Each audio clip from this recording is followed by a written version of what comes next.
اللہ جل شانہ کا فضل و کرم ہے کہ اس نے ہمیں رمضان مبارک کے آخری عشرے میں اعتکاف کرنے کی توفیق عطا فرمائی۔ یہ اعتکاف کی توفیق ملنا معمولی نعمت نہیں ہے، بہت بڑی نعمت ہے، کیونکہ حدیث طیبہ کے اندر اعتکاف کی بڑی فضیلت آئی ہے۔ چنانچہ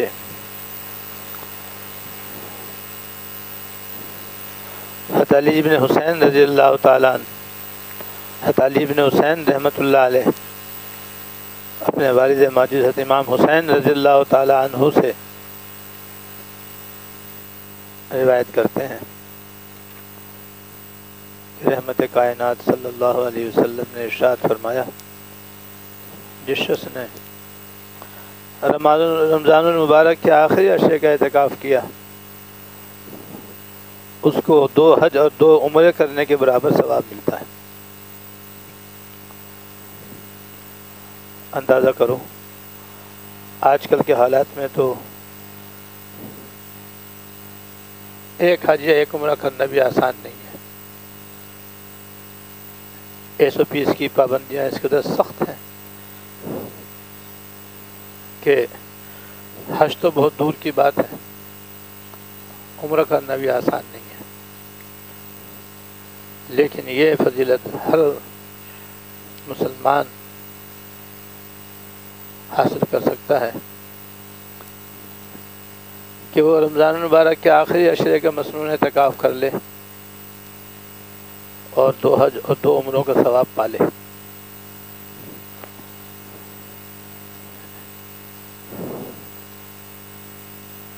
اور ایک حدیث میں ہے کہ رسول اللہ صلی اللہ علیہ وسلم نے ارشاد فرمایا، معتکف تمام گناہوں سے محفوظ رہتا ہے اور اس کو اس قدر ثواب ملتا ہے جیسے کوئی شخص تمام تر نیکیاں کر رہا ہو۔ مطلب یہ ہے کہ معتکف چونکہ مسجد میں رہتا ہے اور مسجد جو ہے وہ اللہ تعالیٰ کی عبادت کی جگہ ہے اور دنیا میں سب سے افضل جگہ ہے، اللہ تعالیٰ کو سب سے زیادہ محبوب جگہیں دنیا کے اندر مسجدیں ہیں، اور اللہ تعالیٰ کو یہ اس لیے محبوب ہے کہ یہاں اللہ تعالیٰ کی عبادت ہوتی ہے۔ مسجدیں اصل میں گناہ کرنے کی جگہ نہیں ہیں۔ اگر کوئی مسجد میں آ کر اور اعتکاف میں بھی بیٹھ کر خدا نخواستہ گناہ نہ چھوڑے تو یہ اس کی غلطی ہے، کوتاہی ہے، ورنہ حقیقت میں وہ مسجد کے اندر ہے، عبادت گاہ کے اندر ہے، اللہ جل شانہ کی بارگاہ میں حاضر ہے، یہاں گناہ کا کیا کام؟ اس لیے تمام گناہوں سے محفوظ رہتا ہے۔ بالفرض اگر کسی معتکف سے کوئی گناہ ہو بھی جائے تو اس کو چاہیے کہ بلا تاخیر توبہ کر لے۔ حدیث میں آتا ہے کہ التائب من الذنب کمن لا ذنب لہ، گناہ سے توبہ کرنے والا ایسا ہو جاتا ہے جیسے گناہ کرنے والا نہیں۔ اسی طرح دوسری فضیلت یہ ہے کہ اعتکاف کرنے والے کو اتنا ثواب ملتا ہے جیسے اس شخص کو ملے جو ساری نیکیاں کر رہا ہو۔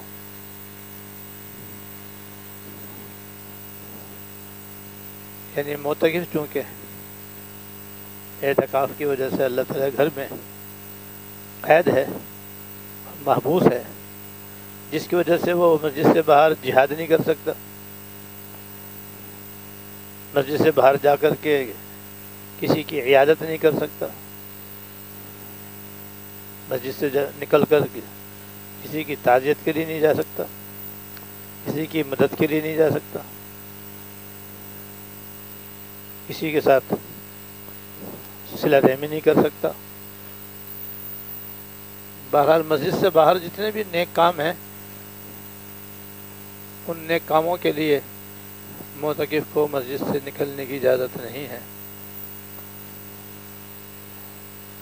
تو اب دو صورتیں، یا تو معتکف ان تمام نیکیوں سے محروم ہو جائے، یا پھر اس کو دیگر تمام ایسی نیکیوں کا اجر و ثواب بھی ملے۔ اعتکاف کی دوسری فضیلت ہے کہ جو اعتکاف میں بیٹھ جاتا ہے تو مسجد سے باہر جو نیک کام ایسے ہیں کہ معتکف ان کے لیے مسجد سے باہر نہیں جا سکتا، تو مسجد ہی میں رہتے ہوئے معتکف کو ان سب کا ثواب ملتا ہے۔ جیسے اگر اعتکاف کے دوران جنازہ آ جائے تو معتکف نماز جنازہ کے لیے مسجد سے باہر نہیں جا سکتا۔ ہاں، جو معتکف نہیں ہے وہی اس کی نماز جنازہ پڑھیں گے، اور جو معتکف ہوں گے وہ مسجد ہی میں رہیں گے، اور وہ مسجد میں بھی رہیں گے اور نماز جنازہ کا ثواب بھی پائیں گے۔ تو اعتکاف کتنی بڑی عبادت ہے۔ میں آپ سب کو مبارکباد دیتا ہوں کہ اللہ پاک نے آپ کو اس کی توفیق عطا فرمائی، اور درخواست کرتا ہوں کہ دل و جان سے اس کی قدر کریں، اور ان اوقات کو جو چند دن کی شکل میں رہ گئے ہیں اپنے آپ کو عبادت میں لگائیں، تلاوت میں لگائیں، نوافل پڑھنے میں لگائیں، نمازیں درست کرنے میں لگائیں، دعائیں کرنے میں لگائیں، تاکہ یہ نیکیاں بھی ملیں، اور جو نیکیاں مسجد سے باہر ہو سکتی ہیں ان کا بھی ثواب ملے۔ 10 دن کے اعتکاف کا تو ثواب میں نے بتا ہی دیا کہ 2 حج و 2 عمرے کے برابر معتکف کو ثواب ملتا ہے۔ لیکن اعتکاف ایک نفلی بھی ہوتا ہے۔ ایک اعتکاف تو مسنون ہے جو آپ حضرات نے الحمدللہ کیا ہے، جو رمضان شریف کے آخری عشرے کے 10 دنوں کے اندر کیا جاتا ہے، اس کو کہتے ہیں اعتکاف مسنون۔ اس کا بھی بڑا ثواب ہے جیسا کہ میں نے عرض کیا۔ اور ایک اعتکاف ہے نفلی۔ نفلی اعتکاف بھی اللہ تعالیٰ کی بہت بڑی نعمت ہے، اور اللہ تعالیٰ کا بہت بڑا فضل ہے۔ بس جو اللہ تعالیٰ نے ہمارے بخشنے کے لیے ٹھان لیے کہ بس ہمیں اپنے بندوں کو معاف کرنا ہے، درگزر کرنا ہے، معاف کرنا ہے، نوازنا ہے، بس انہوں نے ہمارے معاف کرنے کا تہیہ فرما لیا ہے۔ اسی رحمت کاملہ کا ایک پہلو نفلی اعتکاف بھی ہے، اور نفلی اعتکاف کا مطلب یہ ہوتا ہے چاہے رمضان شریف کا پہلا عشرہ ہو یا درمیانی عشرہ ہو یا آخری عشرہ ہو، یا رمضان شریف کے علاوہ کوئی سا بھی مہینہ، کوئی سا بھی دن، کوئی سا بھی وقت ہو، بس مسجد شریع ہو، اور کوئی مسلمان اس مسجد میں اعتکاف کی نیت سے چلا جائے، یعنی جب مسجد کے دروازے سے اندر داخل ہو تو مسجد میں داخل ہونے دایاں پاؤں مسجد میں داخل کرے، اور مسجد میں داخل ہونے کی دعا پڑھے، اللہم افتح لی ابواب رحمتک۔ اس کے بعد پھر یہ نیت کرے، نویت سنت الاعتکاف، یا اللہ میں اعتکاف کرتا ہوں۔ اردو میں بھی کہہ سکتے ہیں اللہم افتح لی ابواب رحمتک، کہنے کے بعد اردو میں یہ کہہ دیں، یا دل میں یہ سوچ لیں کہ جب تک میں اس مسجد میں رہوں گا میرا اعتکاف ہے۔ اسے کہتے ہیں نفلی اعتکاف۔ یہ نفلی اعتکاف بھی بڑی عبادت ہے، اور سائیڈ بزنس ہے یہ کہ مسجد میں تو بھی نماز پڑھنے جانا ہی ہے۔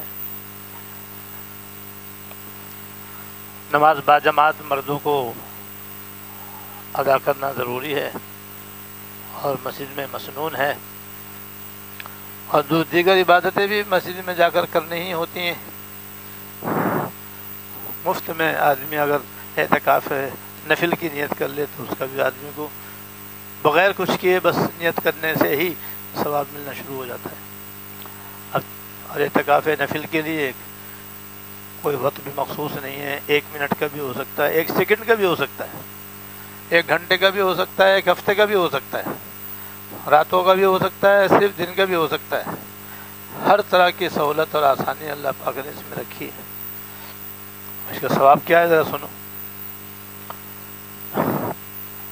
حضرت عبداللہ بن عباس رضی اللہ تعالی عنہما سے مروی ہے کہ جس شخص نے اللہ تعالیٰ کی رضا اور خوشنودی کے لیے صرف 1 دن کا نفلی اعتکاف کیا، صرف 1 دن کا نفلی اعتکاف کیا تو اللہ تعالیٰ جل شانہ اس معتکف اور دوزخ کے درمیان 3 خندقیں حائل کر دیتے ہیں، جو لمبائی چوڑائی میں ایسی ہوں گی جیسے مشرق سے مغرب تک کا فاصلہ ہے، یا جیسے زمین سے لے کر آسمان تک کا فاصلہ ہے۔ اندازہ تو کرو کہ 1 دن کے نفلی اعتکاف کا ثواب یہ ہے کہ اعتکاف کرنے والے کو دوزخ سے اللہ تعالیٰ اتنا دور کر دیں گے، اتنا دور کر دیں گے جتنا کہ زمین سے آسمان تک کا فاصلہ ہے یا مشرق سے مغرب تک کا فاصلہ ہے۔ اس کا مطلب یہ ہے کہ معتکف دوزخ سے بری ہو جائے گا، دوزخ سے آزاد ہو جائے گا، اور جب دوزخ سے آزاد ہو جائے گا تو انشاءاللہ جنت میں جائے گا۔ یہ 1 دن کا ثواب ہے یہ۔ اس لیے معتکف کو چاہیے کہ اپنے اعتکاف کی قدر کریں۔ مسنون اعتکاف والے بھی اپنے اپنے اعتکاف کی قدر کریں، اور نفلی اعتکاف کرنے والے بھی اپنے اپنے نفلی اعتکاف کی دل و جان سے قدر کریں، اور اپنے اوقات کو زیادہ سے زیادہ اللہ تعالیٰ کی طرف متوجہ ہونے میں گزاریں۔ چنانچہ علامہ ابن القیم رحمۃ اللہ علیہ نے فرمایا ہے کہ اعتکاف کی روح یہ ہے، اعتکاف کی روح یہ ہے کہ معتکف کا دل بس اللہ تعالیٰ سے وابستہ ہو جائے، یعنی اس کا دل، اس کا دھیان بس اللہ تعالیٰ کی طرف ہو جائے۔ ایسا معتکف کھاتا بھی ہے، پیتا بھی ہے، سوتا بھی ہے، جاگتا بھی ہے، لیکن ہم وقت اس کا دل اللہ تعالیٰ کی طرف لگا رہتا ہے، اس کی دل کی لو اللہ تعالیٰ سے لگی رہتی ہے۔ اور یہ جب ہی ہو سکتا ہے جب آدمی جب عبادت کرے توجہ سے کرے۔ توجہ کا مطلب یہ ہے کہ جب کوئی عبادت شروع کرے تو دل میں یہ خیال جمائے کہ میں اللہ تعالیٰ کے سامنے ہوں اور اللہ تعالیٰ کی عبادت کر رہا ہوں، اللہ تعالیٰ میری عبادت دیکھ رہے ہیں۔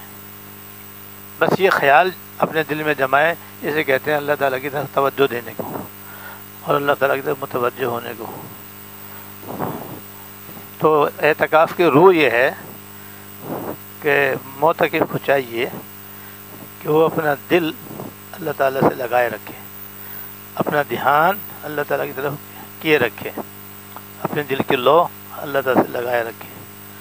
بس اس شعر کا مصداق بنے، دل ڈھونڈتا ہے پھر وہی فرصت کے رات دن، بیٹھے رہیں تصور جانا کیے ہوئے، جی ڈھونڈتا ہے پھر وہی فرصت کے رات دن، بیٹھے رہیں تصور جانا کیے ہوئے۔ بس ایک ہی خطرہ ہے جو معتکف کو پیش آ سکتا ہے، جس سے بچنے کی ضرورت ہے، جس کا ایک حدیث میں ذکر ہے جو معاذ بن جبل رضی اللہ تعالیٰ عنہ سے مروی ہے کہ سرکار دو عالم صلی اللہ علیہ وسلم نے فرمایا، ایک بھیڑیا تو وہ ہوتا ہے جو بکریوں پر حملہ کرتا ہے اور بکریوں کو پھاڑ کر کھا جاتا ہے، ایسی ایک بھیڑیا ایسا ہے جو انسانوں پر حملہ کرتا ہے اور جو انسانوں پر حملہ کر کے ان کو تباہ کرنے کی کوشش کرتا ہے وہ بھیڑیا شیطان ہے، وہ بھیڑیا شیطان ہے۔ اور بھیڑیے کا عام طور پر قاعدہ یہ ہوتا ہے کہ بکریوں کا جو ریوڑ چل رہا ہوتا ہے، بکریوں کا جو بھیڑیا ہوتا ہے اس کا طریقہ یہ ہوتا ہے کہ وہ جو بکریاں ریوڑ کے اندر رہتی ہیں ان پر حملہ نہیں کرتا، کیونکہ ان پہ حملہ کرنا آسان نہیں ہے۔ ہاں، جو بکری ریوڑ سے الگ ہو جاتی ہے، ادھر ادھر بھاگ جاتی ہے، بس وہ بھیڑیا اس پر حملہ کرتا ہے اور اسی کو پھاڑ کھاتا ہے۔ بس یہاں بھی انسانوں کا جو بھیڑیا ہے اس کا بھی یہی دستور ہے کہ جو معتکفین اور جو مسلمان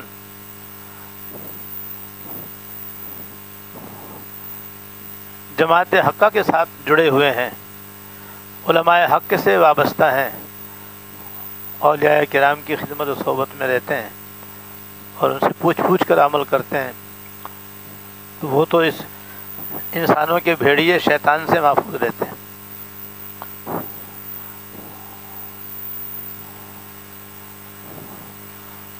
ہاں، جو علماء حق سے، اولیاء کاملین سے ہٹ کر اکیلا چلتا ہے، وہ کسی نہ کسی وقت شیطان کے داؤں میں آ جاتا ہے اور انسانوں کے بھیڑیے کا وہ شکار ہو جاتا ہے۔ ایک نہیں ہزاروں واقعات ہیں کہ اکیلے دکیلے کو شیطان نے بہکا دیا۔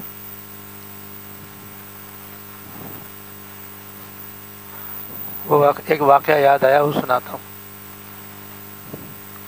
ایک دفعہ شیخ عبد القادر جیلانی رحمۃ اللہ علیہ سفر کر رہے تھے اور پیدل سفر کر رہے تھے۔ ان کے زمانے میں سفر طے کرنے کے لیے ایسی سواریاں نہیں تھیں جیسے کہ آج ہمیں میسر ہیں۔ اس زمانے میں گھوڑوں پر یا اونٹوں پر سفر ہوتا تھا، ورنہ پیدل سفر کیا جاتا تھا، اور لمبا سفر مہینوں میں طے ہوتا تھا۔ بعض مرتبہ رفقائے سفر بھی ساتھ نہیں ہوتے تھے تو آدمی اکیلے ہی سفر میں نکل جاتا تھا۔ بہرحال شیخ عبد القادر جیلانی رحمۃ اللہ علیہ پیدل اکیلے سفر فرما رہے تھے۔ فرماتے ہیں کہ میں سفر کرتے کرتے جنگل کے ایسے مقام پر پہنچا کہ دوپہر کے وقت بھی جبکہ سورج نکلا ہوا تھا، اندر دھوپ کا نام و نشان ہی نہیں تھا، یعنی جنگل اتنا گھنا تھا، درخت ایسے ایک دوسرے سے ملے ہوئے تھے اور گنجان تھے کہ نہ دھوپ تھی نہ روشنی تھی، چاروں طرف گپ اندھیرا۔ کہتے ہیں وہاں پہنچ کر کے میں بہت گھبرایا، اور گھبرانے کی دو وجہ تھی۔ ایک تو اس وجہ سے کہ میں بھٹک نہ جاؤں، جہاں مجھے جانا ہے اس کے بجائے کہیں اور نہ نکل جاؤں، دوسرے یہ کہ میں کہیں اٹک کر نہ گر جاؤں، اس لیے کہ جنگل ہے، کانٹے بھی ہیں، جھاڑیاں بھی ہیں، لکڑے بھی ہیں، سانپ بچھو بھی ہیں، اور نہ جانے کیا کیا موذی چیزیں ہیں۔ کوئی مجھے ڈس لے یا کسی سے میں ٹھوکر کھا کر گر جاؤں یا میں راستے سے بھٹک جاؤں، یہ مجھے پریشانی تھی۔ اس لیے میں بہت ہی پھونک پھونک کر قدم رکھ رہا تھا۔ اچانک کیا دیکھتا ہوں کہ ایک دم اس اندھیرے میں روشنی روشنی ہو گئی، جیسے کسی نے 1000 پاور کا بلب روشن کر دیا ہو. اب کونا کونا مجھے صاف نظر آ رہا. اور میں حیران کہ یہ روشنیاں کہاں سے آ گئی. ابھی میں یہ سوچ ہی رہا تھا کہ اچانک اس روشنی میں سے آواز آئی کہ عبد القادر میں تمہارا خدا بول رہا ہوں.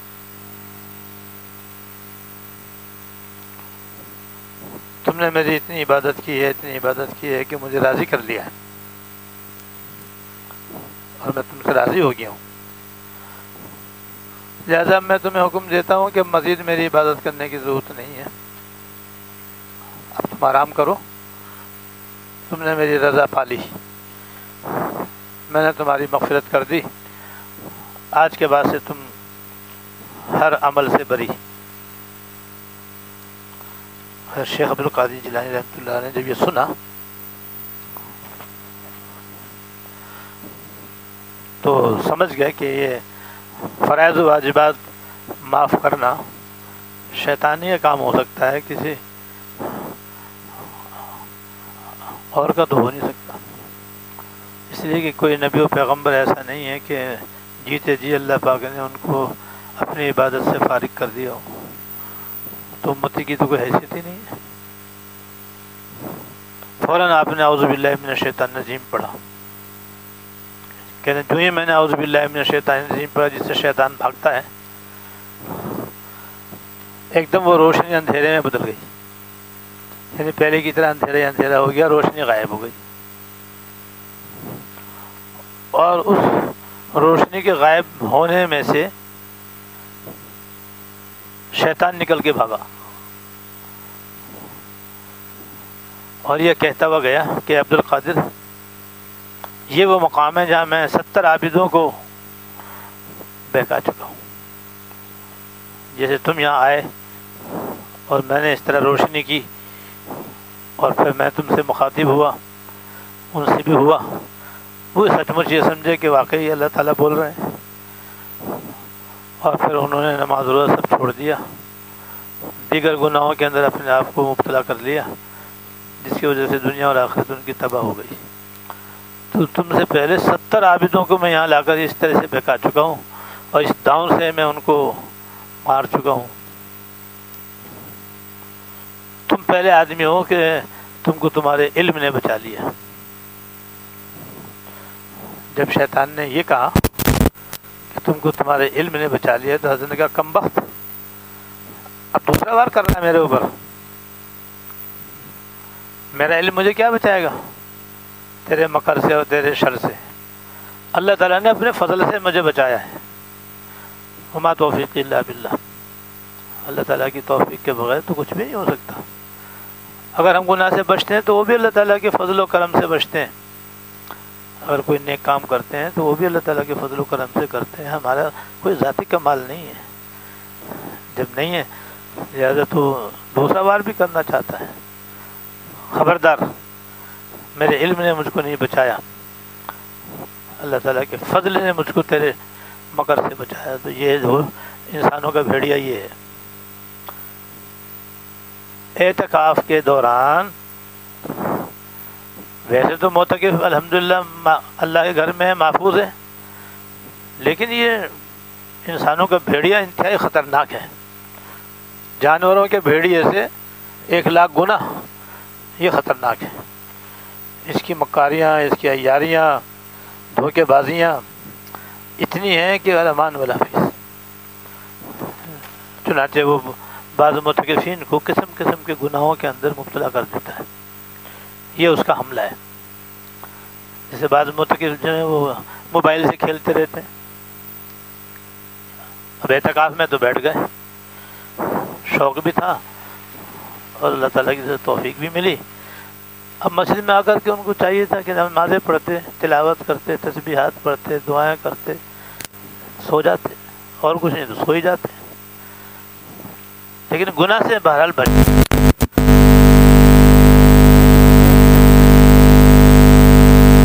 گناہ کا ایک آلہ غلط استعمال کی وجہ سے موبائل بھی ہے, جو ہر آدمی کے ہاتھ میں ہے, اور اگر اس میں انٹرنیٹ کی لائن ہو تو ساری ننگی دنیا اس کے ہاتھ میں ہے. اب معتکف بھی ہے، اعتکاف میں بھی ہے، موبائل کا غلط استعمال بھی کر رہا ہے، تو سمجھو وہ شیطان کے حملے میں آیا ہوا ہے۔ لہذا معتکفین کو چاہیے کہ بس اپنے پاس ایک موبائل صرف کسی سے ضروری رابطہ کرنے کے لیے رکھیں، بلا ضرورت نہ رکھیں، اور اس کے غلط استعمال سے بے حد بچیں۔ ایک استعمال اس کا ایسا ہے کہ جو بالکل لایعنی، فضول اور بیکار ہے، وہ ہے گیمز وغیرہ۔ یہ سینکڑوں قسم کے گیمز موبائل کے اندر ہوتے ہیں جس میں وقت ضائع ہوتا ہے اور کچھ نہیں ہوتا۔ نہ آدمی کو سونا ملتا ہے، نہ چاندی ملتی ہے، نہ عزت ملتی ہے، نہ نیکی ملتی ہے۔ انسان کی زندگی کے جو قیمتی اوقات ہیں وہ ضائع ہو جاتے ہیں، دماغ انسان کا بوجھل ہو جاتا ہے، اور قیمتی وقت جو ہے آدمی کا برباد ہو جاتا ہے۔ اب معتکف ہے اور وہ اپنے خیمے کے اندر لیٹے ہوئے اپنے موبائل سے کھیل رہا ہے۔ یاد رکھو، یہ مسجد کے اندر رہتے ہوئے یہ شیطان کا حملہ ہے، اور یہ معتکف کی اپنی زبردست کوتاہی ہے جس سے بچنا واجب ہے۔ اسی طرح ایک معتکف کا دوسرے معتکف کو تکلیف دینا اور ستانا یہ بھی حرام ہے، لیکن بعض معتکف پرواہی نہیں کرتے اس کی۔ برابر میں معتکف سو رہا ہے تو یہ اپنے باتوں میں لگے ہوئے ہیں، برابر میں معتکف عبادت کر رہا ہے، یہ اپنے کھیل تماشے میں لگے ہوئے ہیں، زور زور سے باتیں کرنے میں لگے ہوئے ہیں، جس کی وجہ سے اس کی بیچارے کی عبادت میں خلل آ رہا ہے۔ یا ایک دوسرے کی چیزیں بغیر اجازت کے استعمال کر لیتے ہیں، بتاتے بھی نہیں ہیں، پھر واپس بھی نہیں کرتے۔ یہ سارے کام حرام ہیں، گناہ کبیرہ ہیں۔ یہ اعتکاف میں جتنے بھی خیمے ہیں اور ان میں جتنے بھی اعتکاف کرنے والے ہیں سب ایک دوسرے کے پڑوسی ہیں، اور پڑوسی کا تو ہمارے دین میں بہت ہی بڑا حق ہے۔ اعلیٰ درجہ تو یہ ہے کہ ان کو راحت پہنچائے، ادنا درجہ یہ ہے کہ اپنی تکلیف سے ان کو محفوظ رکھے۔ ان کی طرف سے تکلیف پہنچے تو برداشت کرے، ورنہ اپنی طرف سے انہیں کوئی تکلیف نہ پہنچنے دے۔ لہذا اپنے سونے میں، جاگنے میں، اٹھنے میں، بیٹھنے میں، ذکر میں، تسبیح میں، تلاوت میں، دعا میں، عبادت میں اس کا بہت خیال رکھیں کہ ہماری وجہ سے کسی دوسرے معتکف کو تکلیف نہ ہو۔ ایسی دو گناہ اور اعتکاف میں معتکفین کرتے ہیں، اللہ ماشاء اللہ۔ ایک، بجلی کا بیجا استعمال۔ آپ جانتے ہیں کہ ہمارے ملک میں مہنگائی پہاڑوں کی چوٹی سے بھی اوپر ہے، ہر طرف مہنگائی کا دور دورہ ہے، حکومت بھی اس کے ختم کرنے سے عاجز ہے، ہر مسلمان پریشان ہے، درمیانی آمدنی والے کے لیے تو زندگی گزارنا مشکل ہے، جس کی وجہ سے بجلی بھی مہنگی۔ اب ہمارا ملک جو ہے وہ فقر و افلاس کا نمونہ ہے، ہمارا ملک جو ہے معیشت کے اعتبار سے فقر و افلاس کا نمونہ ہے، کیونکہ پورا ملک جو ہے وہ قرض در قرض کے اندر ڈوبا ہوا ہے۔ مقروض قوم ہے ہم، اور مقروض آدمی ذلیل و خوار آدمی ہوتا ہے۔ ہم اس دنیا کے اندر مقروض قوم ہیں اور انتہائی ذلیل و خوار ہیں، جس کی وجہ سے ساری چیزیں مہنگی ہیں، جس میں بجلی بھی ہماری بہت مہنگی ہے۔ اب اس کا تقاضا تو یہ تھا کہ ہم اپنے گھر میں ہوں یا مسجد میں بجلی بہت احتیاط سے استعمال کریں، جہاں زیرو کے بلب سے کام چلے وہاں زیرو کا بلب استعمال کریں، جہاں ایک پنکھے کی ضرورت ہو وہاں دو پنکھے نہ چلائیں۔ لیکن وہ ہمارے اندر اسراف کی عادت پڑی ہوئی ہے، یعنی بیجا بجلی استعمال کرنے کی عادت پڑی ہوئی ہے، گھروں کے اندر بھی بیجا بجلی استعمال ہوتی رہتی ہے، جب بل آتا ہے تو ہوش اڑ جاتے ہیں، اور جب تک بل نہیں آتا تو عقل کے ناخن نہیں لیتے۔ بھائی پہلے سے اپنے گھر کی بجلی کو کنٹرول کرو، احتیاط سے بجلی استعمال کرو، نہیں کرتے. پہلے بل آتا ہے تو پھر رونا شروع کر دیتے ہیں کہ اب اتنا بل آ گیا، اب ہماری بجلی کٹ گئی، یہ ہو گیا وہ ہو گیا. بھائی تمہارا اپنا قصور ہے.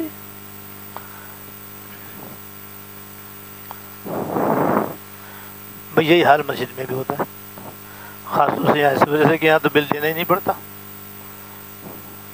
یہ تو اہل دارالعلوم کی شفقت ہے کہ وہ معتکفین سے مطالبہ نہیں کرتے ہیں کہ آپ 10 دن تک اعتکاف میں رہیں تو بجلی کا بل بھی بھریں.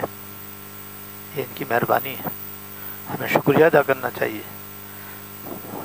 بلکہ اپنے طور پر بغیر دارالعلوم کی طرف سے حکم ملے. غیرت ایمانی بھی کوئی چیز ہوتی ہے کہ مسجد جو ہے خانہ خدا ہے اور اس کا اتنا بڑا خرچ ہے. ہم نے 10 دن تک یہاں کی بجلی استعمال کی ہے تو کچھ پیسے ہم اپنے طور پر ہی فی سبیل اللہ بطور چندے کے مسجد کے اخراجات میں ڈال دیں. اگرچہ دارالعلوم کا اس بارے میں کوئی مطالبہ نہیں ہے، جیسے کہ میں نے عرض کیا وہ تو شفقت فرما رہے ہیں، لیکن ہمیں بھی تو کچھ عقل آنی چاہیے. بہرحال ہمارے اندر یہ گناہ بھی بہت زیادہ پایا جاتا ہے کہ معتکف سو کر اٹھا، پنکھا بند کیے بغیر ہی استنجا کرنے چلا گیا. اب بتاؤ کس طرح ظلم کیا اس نے. ارے کم بندے خدا، یہ بجلی کوئی مفت میں آئی ہے کیا؟ یہ پنکھا جو چل رہا ہے یہ دارالعلوم اس کا بل ادا کرتا ہے، لاکھوں روپے دارالعلوم بل ادا کرتا ہے، اور تم سے اتنا بھی نہ ہوا کہ بٹن ہی دبا دیتے تاکہ تمہارے پیچھے جو تم آدھا گھنٹہ وضو استنجا کرنے کے لیے گئے پیچھے سے پنکھا بند رہتا، یا بجائے 1 کے 2 پنکھے چلا لیے. بھائی کیوں چلا لیے؟ کیا ضرورت ہے 2 پنکھے چلانے کی؟ ایسی لائٹیں جلی ہیں تو جلی ہیں، بند کرنے کا نام نہیں. اکثر و بیشتر ہمارے رفقا جو مسجد کی خدمت کے لیے رات دن ایک کیے ہوئے ہیں وہ بیچارے دیکھتے رہتے ہیں. اگر کسی معتکف نے کوئی پنکھا بند نہیں کیا یا کوئی لائٹ بند نہیں کی تو وہ بیچارے بند کرتے ہیں. یہ ان کے ساتھ بھی زیادتی ہے. وہ بیچارے صفائی کا کام دیکھیں یا آپ کی کارستانی بھی دیکھیں تو یہ بھی گناہ ہے. تو مسجد میں بھی آدمی اگر اعتکاف میں ہو تو یہ گناہ کرتا ہے، اور یہ گناہ جو ہے سب یہ سخت گناہ ہے. اور یوں سمجھو کہ اعتکاف میں ہوتے ہوئے وہ معتکف شیطان کے حملے میں ہے، شیطان نے اس کو حملہ کیا ہوا ہے اور اس کے وار اس پر ہو رہے ہیں. اور شیطان کے وار تو گناہوں کی شکل میں ہوتے ہیں، وہ تو کبھی نیکی کرتا نہیں. شیطان اگر کسی سے نیکی کرواتا ہے تو اس میں بھی اس کی مکاری پوشیدہ ہوتی ہے. اس پہ بھی ایک واقعہ یاد آیا، اس سنا کر ختم کرتا ہوں. ایک بزرگ تھے جو روزانہ بلا ناغہ تہجد میں اٹھتے تھے اور فجر کی نماز مسجد میں جا کر باجماعت ادا کرنے کے پابند تھے. شیطان ان کے پیچھے لگ گیا اور کوشش کرنے لگا کسی طریقے سے ان کی میں فجر کی نماز قضا کروا دوں. برسوں محنت کرتا رہا تاکہ کسی طریقے سے یہ جلدی سے نہ اٹھیں، سوئے رہیں اور کسی نہ کسی طرح ان کی فجر کی نماز قضا ہو جائے. برس کوشش کرنے کے بعد اس میں تو اسے کامیابی نہ ہوئی کہ ان کی نماز قضا کرواتا، لیکن ہاں ان کی آنکھ دیر سے کھلی. شیطان نے ایسا دم کیا کہ آنکھ تو کھلی مگر دیر سے کھلی. وہ نماز کی تیاری کر کے جب گھر سے باہر نکلے اور مسجد کی طرف روانہ ہوئے تو جو ہی مسجد کے دروازے میں داخل ہوئے تو ان کو امام کے سلام پھیرنے کی آواز سنائی دی. تو بس ہائے کر کے رہ گئے، اس لیے کہ 22 سال سے ان کا یہ معمول تھا کہ فجر کی نماز ہمیشہ باجماعت پڑھتے تھے. آج جب ان کی جماعت نکلی تو ان کو بڑا صدمہ ہوا اور یہ ایسے لوگوں کو ہوتا ہے، ہم جیسے بے حس لوگوں کو تھوڑی کوئی صدمہ ہوتا ہے. ہمارے تو روزانہ بھی تکبیر اولا فوت ہو جائے تو ہمیں کوئی غم نہیں ہوتا. جماعت ہماری رات دن نکلتی رہتی ہے، مگر ہمارا دل ایسا پتھر ہو گیا ہے کہ ہمیں کوئی اس کا کوئی ملال ہی نہیں ہوتا. نمازیں بھی قضا ہو جاتی ہیں تو کوئی افسوس نہیں ہوتا. تو ہم تو بے حس لوگ ہیں، اللہ تعالیٰ ہماری بے حسی دور فرماتے ہیں اور ہمیں بھی حقیقی معنی میں اپنا فرما بردار بندہ بنائیں، اور اعتکاف کرنے والوں کے جو فضائل و فوائد ہیں اللہ تعالیٰ عطا فرمائیں. اب یہ واقعہ تو ہو گیا، پھر رات آئی، وہ بزرگ معمول کے مطابق اپنے گھر میں سوئے. رات کو انہوں نے اپنے کمرے میں کنڈی لگا کر کے آرام فرما رہے تھے. اچانک کوئی کمرے کے اندر آیا اور اس نے فجر سے پہلے ان کو اٹھا دیا کہ حضرت جلدی سے اٹھو کہیں آپ کی جماعت نہ نکل جائے. جیسے اس نے اٹھا، حضرت نے اس کا ہاتھ پکڑ لیا. میں تم کون؟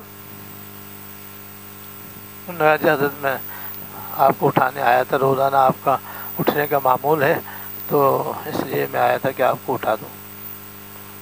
جو ہے میں نے تو چوکی دار مقرر نہیں کیا تھا اٹھانے کے لیے. اور تو یہاں کیسے آیا؟ کنڈی تو اندر سے لگی ہوئی ہے کیوں؟ تو ہے کون؟ اور اللہ والے جو ہوتے ہیں وہ تو بڑے بہادر ہوتے ہیں، شیطان کے ان کے آگے کہاں چلے. جب دیکھا کہ اب سچ سچ بتائے بغیر کام نہیں چلے گا تو اس نے کہا یہ حضرت میں شیطان ہوں، آپ کو اٹھانے کے لیے آیا ہوں. سنتے حضرت نے فرمایا شیطان اور نیکی یہ کیسے ہو سکتا ہے؟ جیسے آگ اور پانی جمع نہیں ہو سکتے، شیطان اور نیکی کیسے ہو سکتے ہیں؟ تو نیکی کر ہی نہیں سکتا. بتا تو نے مجھے کیوں اٹھایا؟ تو اس نے جواب دیا کہ حضرت میں برس سے آپ پر محنت کر رہا تھا کہ کسی طریقے سے آپ کی فجر کی نماز قضا کرواؤں. اس میں تو کامیابی نہ ہوئی، لیکن کل یہ ہے کہ آپ کی آنکھ دیر سے کھلی تو آپ کی جماعت نکل گئی.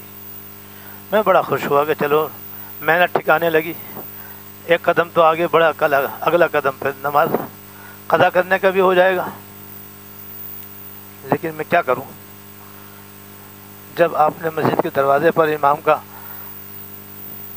سلام پھیرنا، امام کے سلام پھیرنے کی آواز سنی اور آپ کے دل سے آہ نکلی کہ ہائے میری جماعت فوت ہو گئی، تو اللہ تعالیٰ نے اس پر اتنا ثواب عطا فرما دیا، اتنا ثواب عطا فرما دیا کہ جماعت سے نماز پڑھنے کا بھی اتنا ثواب نہ ہوتا. تو میرے یہ سمجھ میں آئے کہ بھائی ان کو تو جگانا ٹھیک ہے، ان کو سلانا ٹھیک ہے نہیں.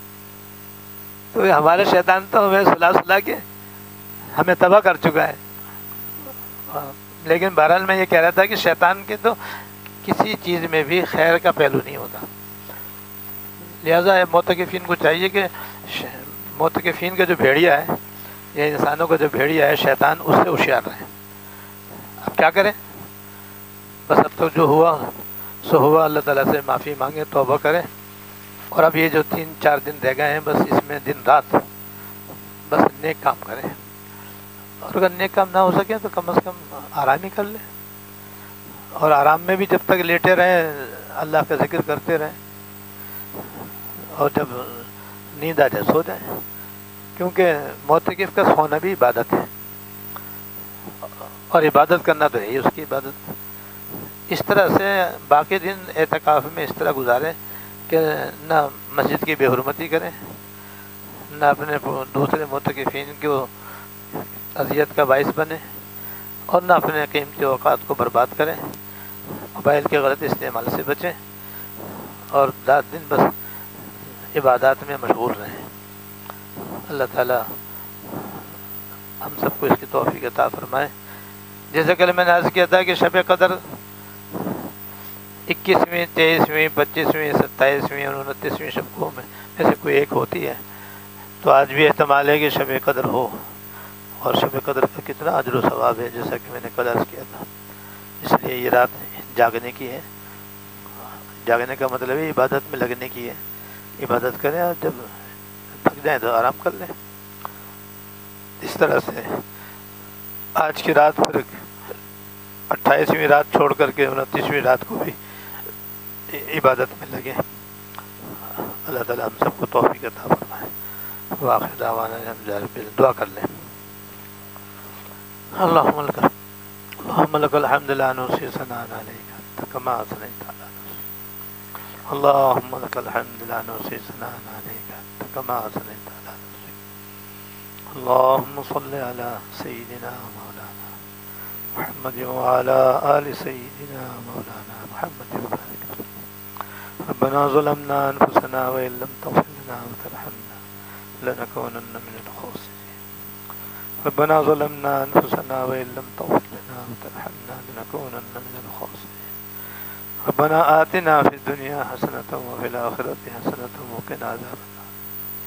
ربنا هب لنا من أزواجنا وذرياتنا قرة أعين واجعلنا للمتقين إماما. یا ارحم الراحمین یا رب العالمین یا حی یا قیوم یا ذا الجلال والاکرام. ہم سب کے اگلے پچھلے چھوٹے بڑے خفیہ علانیہ سارے گناہ معاف فرما. ہم آپ کے بارگاہ میں حاضر ہوئے ہیں اور اپنے گناہوں کا پہاڑ لے کر کے آئے ہیں. آپ کے سوا کوئی ان کو اتارنے والا نہیں ہے، لہذا آپ ہمارے سارے گناہ معاف فرما دیجیے اور آئندہ بھی گناہوں سے بچنے کی توفیق عطا فرما. آئندہ بھی تمام گناہوں سے بچنے کی توفیق عطا فرما. یا اللہ ہم بڑے پاپی اور گناہوں کے عادی ہیں، اقراری مجرم ہیں. آپ کے در پہ آ کر کے اپنے جرم کا اقرار کرتے ہیں، معافی کی درخواست کرتے ہیں. اور آپ کریم الکرما ہیں، رحیم الرحمہ ہیں. آپ رحمان و رحیم ہیں. دنیا اور آخرت میں آپ سے بڑھ کر کوئی رحم کرنے والا نہیں ہے. آپ نے رحمت کرنے کو اپنے اوپر واجب کر لیا ہے. کتب ربکم علی نفسہ الرحمہ کہ آپ نے بشارت دی ہوئی ہے، لہذا صدقہ واسطہ آپ کی اس رحمت کا. ہم بھی بڑے خطا کار اور سیاہ کار ہیں. آپ کی بارگاہ اقدس میں ہاتھ جوڑ رہے ہیں، معافی مانگ رہے ہیں. معاف فرما دیجیے، درگزر فرما دیجیے، شب قدر عطا فرما دیجیے. ہمیں اور ہمارے والدین، اہل و عیال، سارے حاضرین اور ان کے گھر والوں کو دوزخ سے آزاد فرما. یا اللہ آپ کے حبیب کے حدیث، آپ کے حبیب کے ارشاد کے مطابق افطار میں روزانہ 10 لاکھ آدمی دوزخ سے آزاد ہوتے ہیں اور رات میں 6 لاکھ آدمی روزانہ دوزخ سے آزاد ہوتے ہیں. اور آپ اپنی رحمت سے ان کو آزاد کرتے ہیں. آپ کو آپ کے رحمت کاملہ کا واسطہ ہمیں بھی ان کے اندر شامل فرما. ان لوگوں کو جنہیں آپ دوزخ سے روزانہ بری کر رہے ہیں، ہمیں بھی ان کے اندر رقم فرما. ہمیں بھی ضرور دوزخ سے آزاد فرما. اپنی رضا و جنت الفردوس عطا فرما. اپنی ناراضگی دوزخ سے پناہ عطا فرما. ہمارے اعتکاف کو قبول فرما. اور ہمارے اعتکاف میں یا اللہ ہماری جانب سے تو کوتاہیاں ہیں، اور آپ کی طرف سے رحمت ہی رحمت ہے، توفیق ہی توفیق ہے.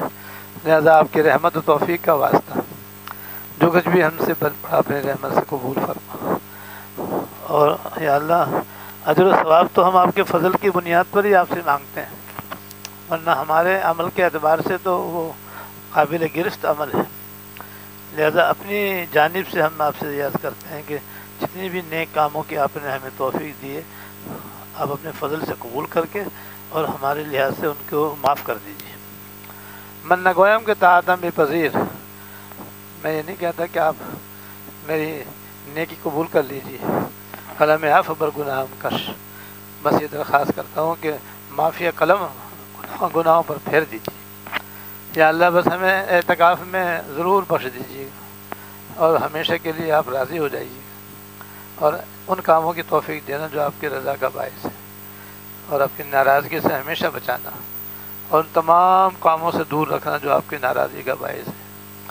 اور جیسے بکریوں کا بھیڑیا ہوتا ہے، اسی طرح انسانوں کا بھیڑیا ہے شیطان. یا اللہ اس بھیڑیے سے ہماری حفاظت ہے. اگر آپ نے حفاظت نہ فرمائے تو یہ کم وقت ہمیں کہیں کا نہ چھوڑے گا. ہم پہلے ہی نہ جانے کتنے بار کھا چکے ہیں. کہیں ایسا نہ ہو، خدا نخواستہ ہم کہیں کے نہ رہیں. اب ہماری حفاظت فرمائیے، دستگیری فرمائیے. ہمارے ایمان کی بھی حفاظت فرما، ہمارے اعمال کی بھی حفاظت فرما، ہمارے اعتکاف کی بھی حفاظت فرما. اور جو باقی چند دن رہ گئے ہیں اس میں اپنی طرف رجوع کی توفیق عطا فرما. ہمارے دل کو اپنی ذات سے لگا لیجیے اور ہمیں لگانے کی توفیق عطا فرما. بس دن رات دھیان آپ کی طرف رہے، زبان پر آپ کا ذکر رہے، جی ڈھونڈتا ہے، پھر وہی فرصت کے رات دن بیٹھے رہیں تصور جانا کیے ہوئے، یا اللہ یہ دولت عطا فرما۔ ربنا تقبل منا انك انت السميع العليم وتب علينا انك انت التواب الرحيم، وصلى الله تعالى على النبي الكريم محمد وآله وصحبه اجمعين، آمين برحمتك۔